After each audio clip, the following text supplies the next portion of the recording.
Soal penunjukan Laksamana Yudho Margono sebagai calon tunggal Panglima pilihan Jokowi, kita akan tanyakan kepada Kepala Staf Angkatan Laut periode 2014-2018, Laksamana TNI Purnawirawan Ade Supandi. Selamat petang Pak Ade, salam sehat. Selamat petang, Mbak Cynthia. Sehat? Ya, terima kasih untuk waktunya. Pak Ade, ini betul merupakan hak prerogatif Presiden dan Presiden juga sudah menyampaikan ini merupakan rotasi matra. Tapi menurut Anda, apakah keputusan Jokowi ini sudah tepat untuk menunjuk Laksamana Yudho? Sudah sangat tepat sekali karena hak prerogatif itu ada di Presiden. Presiden selaku pemegang kekuasaan tertinggi atas TNI itu jelas mempunyai hak prerogatif tersebut untuk memilih salah satu dari kepala staf angkatan yang aktif untuk jadi Panglima TNI. Ya, sebagai seniornya nih Pak Ade, rekam jejak prestasi Yudho di mata Anda seperti apa? Ya, alhamdulillah saya terima kasih setelah pemerintah dan Presiden sudah menunjuk Pak Yudho, Laksamana Yudho untuk melanjutkan estafet kepemimpinan di TNI. Tentu saja perbedaan angkatan lulus saya dengan Pak Yudho itu 5 angkatan. Saya tahun 83, Pak Yudho tahun 88. Oleh sebab itu ada hubungan yang sangat intensif antara saya dengan beliau. Karena beliau masuk tahun 88, 89, saya waktu itu juga di lingkungan satuan yang sama dengan Pak Yudho berada. Ya, Kemudian jadinya juga terkait dengan prestasi Anda bisa menyatakan sudah cukup matang seperti itu ya Pak Ade? jaminan saya adalah memang pada saat Panglima Armada Timur, Pak Yudho itu 2 kali menjadi komandan satuan. Kemudian selama saya menjabat Kasat, menaikkan tingkat menjadi perwira tinggi itu adalah zamannya saya menjadi dalam Tamar 1.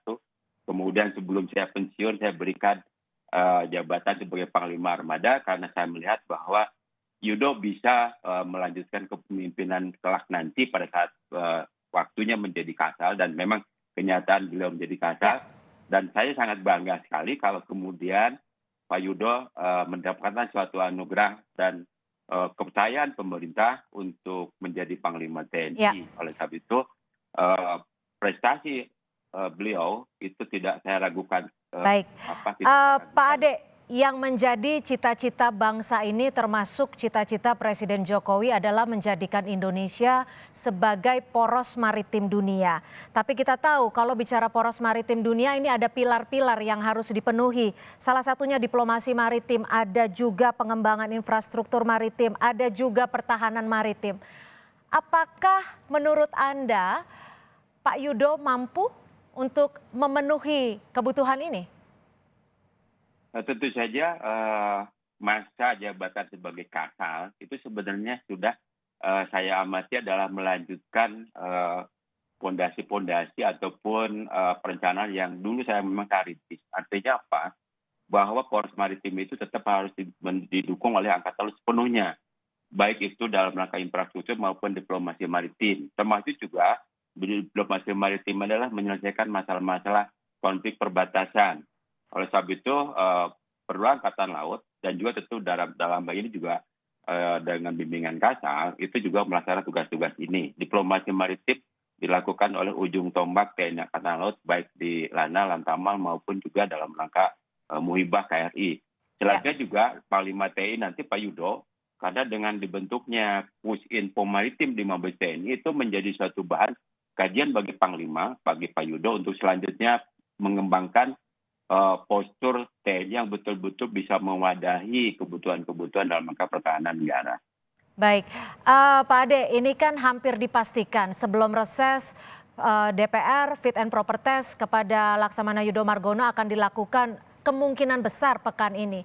Kira-kira apa saja yang harus disiapkan oleh Laksamana Yudho dan agenda ataupun program-program apa yang patutnya dicanangkan saat fit and proper test? Baik, karena saya juga pernah mengalami sebagai Kasub TNI, jadi yang pertama tentu saja tantangan yang sangat mengemuka nantinya bagi Pak Yudho, yang pertama adalah organisasi. Bahwa di masa lalu kedua kepemimpinan Panglima TNI ada pengembangan organisasi. Itu harus dilengkapi baik infrastruktur, sarana prasarana, sumber daya manusia, dan tentu saja logistik dan sistem metode dan anggaran.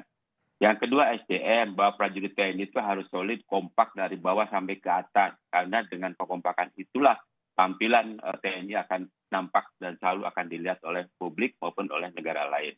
Yang ketiga adalah alutsista. Panglima TNI harus meneruskan secara konsisten pemenuhan alutsista. Dan ini juga menurut saya di DPR sudah seringkali dibahas bagaimana pemenuhan anggaran untuk alutsista baik untuk angkatan darat, laut, dan udara terpenuhi secara balance di tiap tahun anggaran.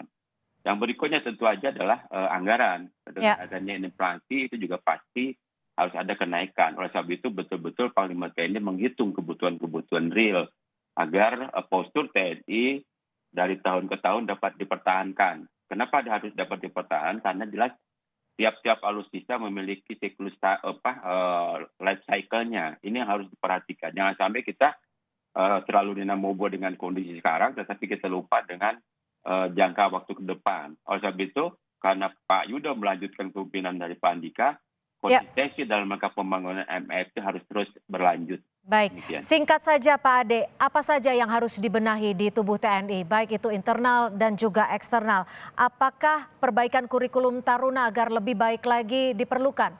Singkat saja.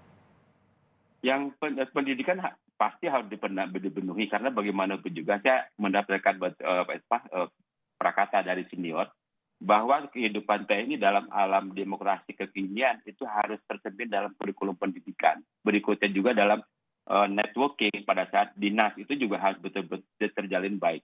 TNI jangan memisahkan diri dari lingkungan publik, tetapi TNI adalah bagian daripada lingkungan nasional. Oleh sebab itu secara institusi juga harus mempunyai hubungan baik dengan kementerian, dengan institusi dan lain sebagainya, sehingga selaku komponen utama pertahanan negara betul-betul eksistensinya akan terpelihara. Baik, artinya ada yang harus dibenahi dan ada juga yang harus diperbaiki. Terima kasih Laksamana TNI Purnawirawan Ade Supandi, Kepala Staf Angkatan Laut periode 2014-2018 sudah bergabung bersama kami di Kompas Petang. Selamat petang, Pak Ade. Selamat petang.